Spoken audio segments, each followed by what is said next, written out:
Hi everyone, my name is Frank Morrison and I'm the illustrator for Above the Rim. But I love drawing it. I love the emotion. I love the freedom of the elongation that I can put into basketball. And so when I got the book, I was like, oh my gosh, are you serious? Now I have all these wonderful sketches and I finally get to paint something like this for children. Here I'm thinking, well, how can I make him look epic? You throw that sun in the back, you backlight it, and then you have that sun coming up from behind, and he's coming through, and he's up in the air, and he's just killing it. I mean, with the clouds, you kind of composition, put the composition where they're not too heavy, where you're giving enough space where that ball is up there in the air, it's by itself, and he's above the rim.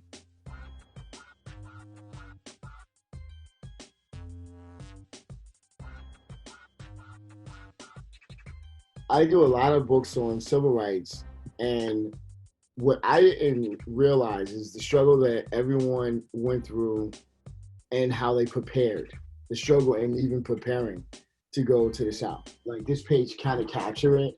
You have to be yelled at, screamed at, humiliated to prepare yourself for what you're going to be getting ready to go through when you get to once you pass that Mason Dixon line.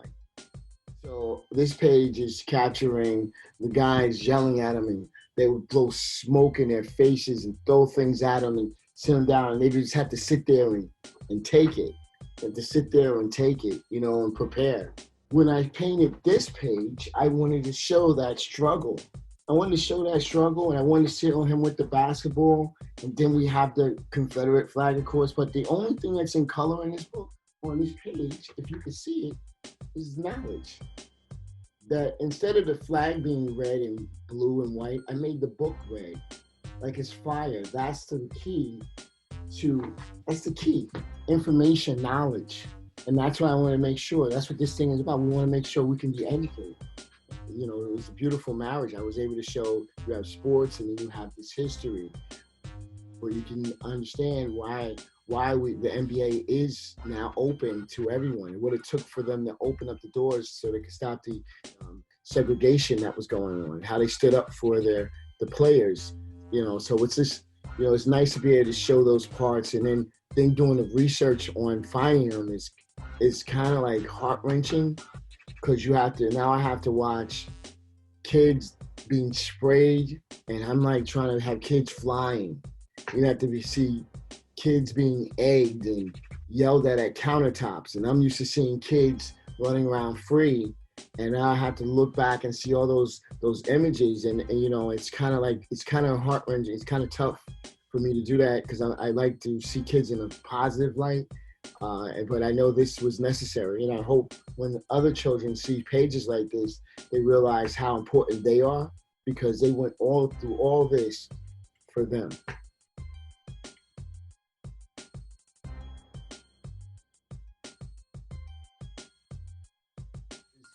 I try to make every picture my favorite one, but some of them do stand out because of the situations.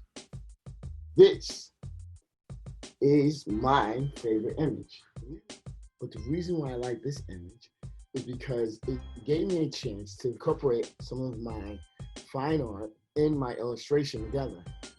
My thing is with the fine art, I try to make it so the average person can enjoy the piece. We can see the beauty even in some of the worst areas, what people consider some bad areas. So this gave me a chance to show them playing stickball.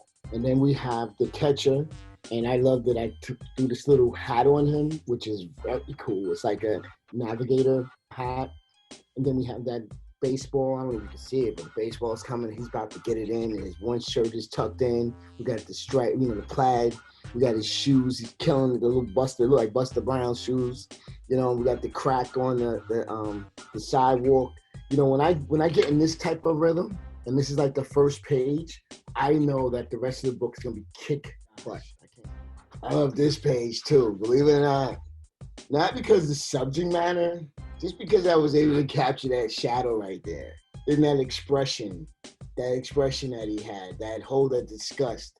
I was gonna put a couple more people coming in or this and that, but I thought just having this guy looking like sinister from the corner like that, I just love that look. You know, he's just looking around, he's looking. I thought that set a cool move, and then here's that Urban Decay again.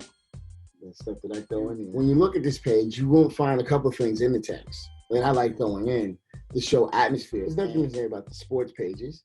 So, but I put the sports pages in, and these guys are having a very heated conversation about who won the game last night. And then you have a basketball that has a little Band-Aid on it. Then you have to have the girls with the attitude, you know, because they're like, girl, you know what I'm saying? No, but you know. So I throw them in there. Just throw that little attitude in there. And of course, even though he's having his heated conversation up here, he's blowing his bubble gum. I go, okay, yeah, okay, yeah. Until I have a story within the story and the images. Now, the text didn't call for all this. It just called for him coming up the basketball court. He's about to go and get this next move.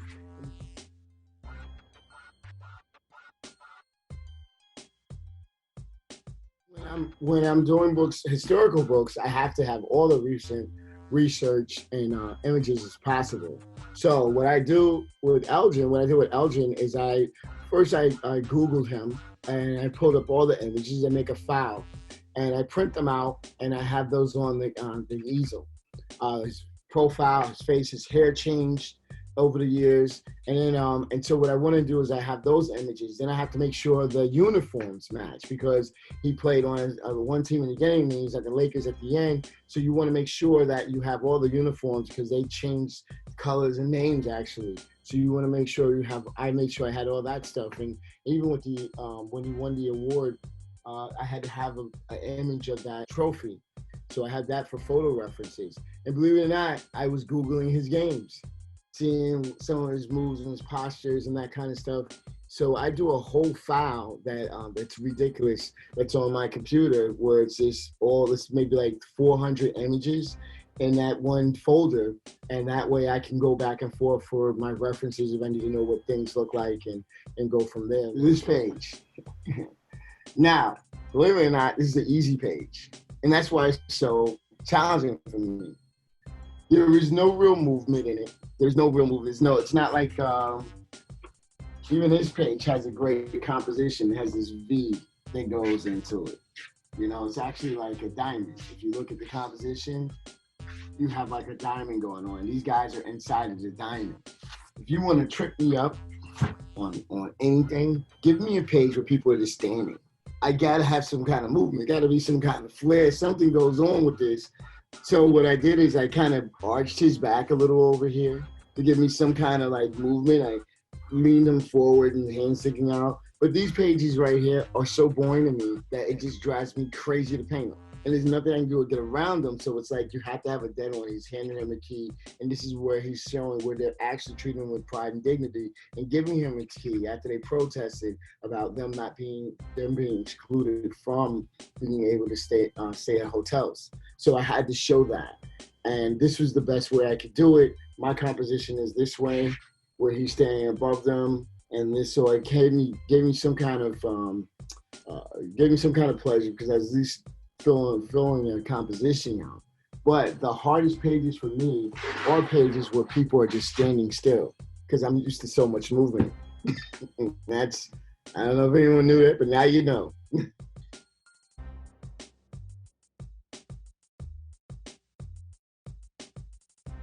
The other thing I have to tell you guys is that I was a huge fan of Good Times. Anybody know that show, Good Times? I was a huge fan. I still am a huge fan of Good Times. And so, everyone knows that JJ was the painter and all that. And the artist that really painted, I'm sure everyone knows, Brian did a great book on it. It's called Ernie Barnes. And Ernie Barnes was the master of that time of mannerism. And so the style I paint in is called mannerism. And so I was influenced by him. He would elongate everything. Same, if you look back at the Renaissance painters like Michelangelo, when you look at the Sistine Chapel, you see how everything is kind of elongated and kind of juxtaposed. Everybody's like doing these action poses. So I love that style because I was a graffiti artist, and when I wanted to make a style, when I sat down with a gallery, they're like, Frank, we love what you paint here, but you can't tell yours from anyone else's. And I was like, what do you mean? What do you mean you can't tell my work from anyone? I did watercolor at that time. And so they were like, well, find a style, find something that you like. And I was like, well, what do I like? It's like peanut butter and chocolate. I wanted, what can I match together like that? I love doing graffiti, which is elongated expression letters. And I love mannerism. I love the way JJ painted on Good Times. I love the way Ernie Barnes painted. And so what I did is I infused those together. I infused those letters and that style. And that way, when you do see pages like, let's say this, when you do see pages like this, I see letters, C, I, and then I put a G.